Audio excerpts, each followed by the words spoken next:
see. There's no work required on your part. Oh, no. We make notes for it. Oh. I don't know if they're going to see me. Oh, no. And this is a manuscript speech, so I'm going to read directly from the paper because that's what I'm supposed to do. Okay, so this is me not being organized, it's just, that's not supposed to do it.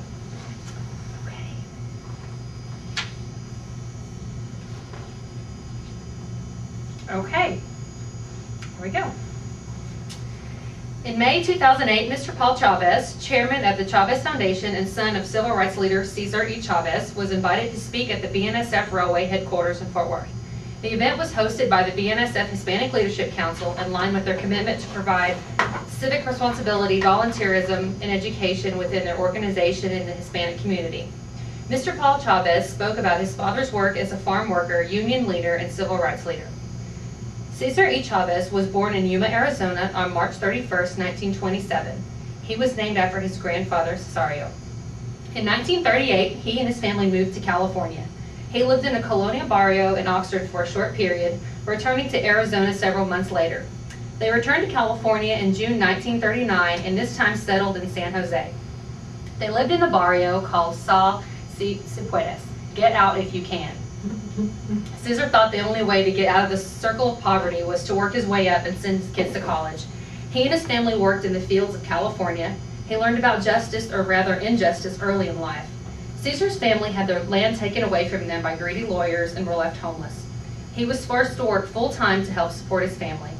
In 1948, Cesar married Helen Fabela and settled in Delano, California, where they started their family. In 1962, Cesar founded the National Farm Workers Association, which later became the United Farm Workers.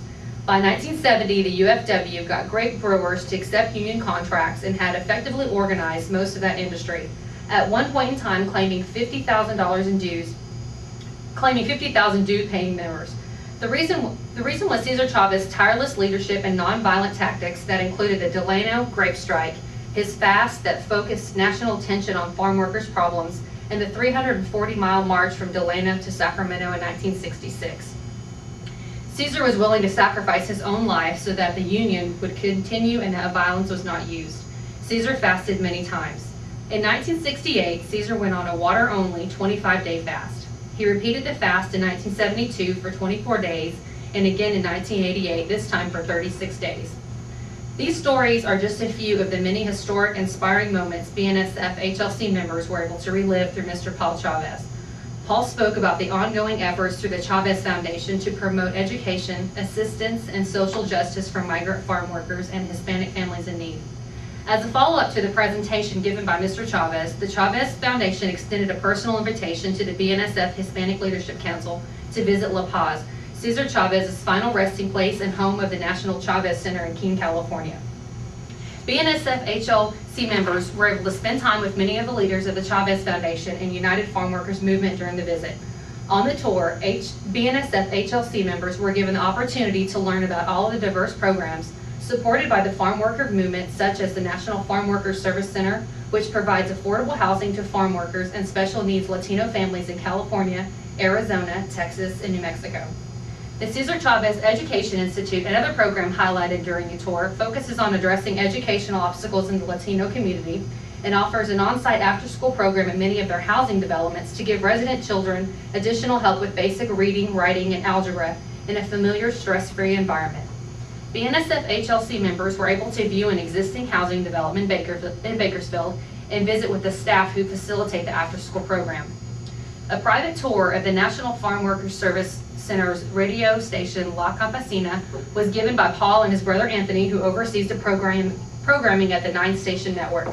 Radio Campesina is a blend of popular mainstream music and educational programming that reaches an extended Spanish audience throughout several states.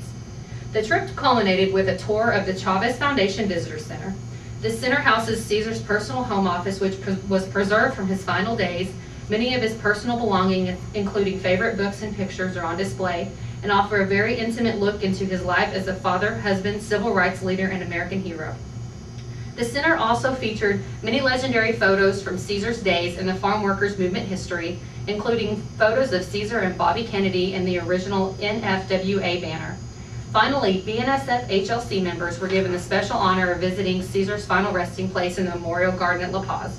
Caesar's son Paul explained how the Memorial Garden was carefully designed to reflect several facets of Caesar's life, such as the migrant farm workers' suffering, his commitment to peaceful social change, preserving the environment, and his religious foundation.